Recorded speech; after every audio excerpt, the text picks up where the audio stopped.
بسم الله الرحمن الرحيم تبارك الذي بيده الملك وهو على كل شيء قدير الذي خلق الموت والحياة ليبلوكم أيكم أحسن عملا وهو العزيز الغفور الذي خلق 7 سماوات طباقا ما ترى في خلق الرحمن من تفاوت فارجع البصر هل ترى من فطور ثم ارجع البصر كرتين ينقلب إليك البصر خاسئا وهو حسير ولقد زينا السماء الدنيا بمصابيح وجعلناها رجوما للشياطين وأعتدنا لهم عذاب السعير وللذين كفروا بربهم عذاب جهنم وبئس المصير إذا ألقوا فيها سمعوا لها شهيقا وهي تفور تكاد تميز من الغيظ كلما ألقي فيها فوج سألهم خزنتها ألم يأتكم نذير قالوا بلى قد جاءنا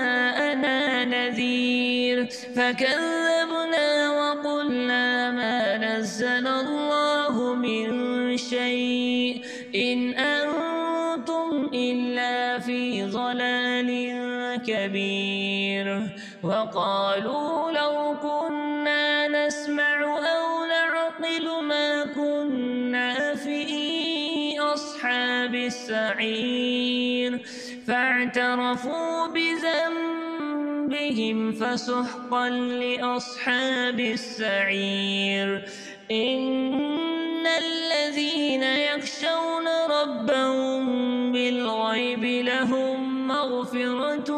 وأجر كبير وأسروا قولكم أو اجهروا به إنه عليم بذات الصدور ألا يعلم من خلق وهو اللطيف الخبير هو الذي جعل لكم الأرض ذلولا فامشوا في مناكبها وكلوا من رزقه وإليه النشور أأمنتم من في السماء أن يخسف بكم الأرض فإذا هي تمور أم أمنتم من في السماء أن يرسل عليكم حاصبا فستعلمون كيف نذير ولقد كذب الذين من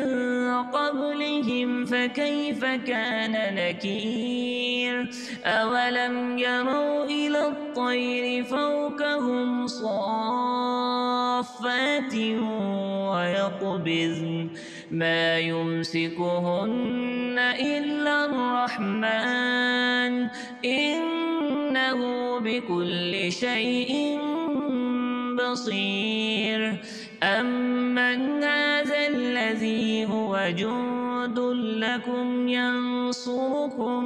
من دون الرحمن إن الكافرون إلا في غرور أمن هذا الذي يرزقكم إن أمسك رزقه بل لجوا في عتو ونفور أفمن يمشي مكبا على وجهه أهدى أمن من يمشي سويا على صراط مستقيم قل هو الذي أنشأكم وجعل لكم السمع والأبصار والأفئدة قليلا ما تشكرون قل هو الذي ذرأكم في الأرض وإليه تحشرون ويقولون متى هذا الوعد إن كنتم صادقين قل إنما العلم عند الله وإنما أنا نذير مبين فلما رأوه زلفة سيئت وجوه الذين كفروا وقيل هذا الذي كنتم به تدعون قل أرأيتم إن أهلكني الله ومن معي أو رحمنا فمن يجير الكافرين من عذاب أليم قل هو الرحمن آمنا به وعليه توكلنا فستعلمون من هو في ضلال مبين قل أرأيتم إن أصبح ماؤكم غورا فمن يأتيكم بماء معين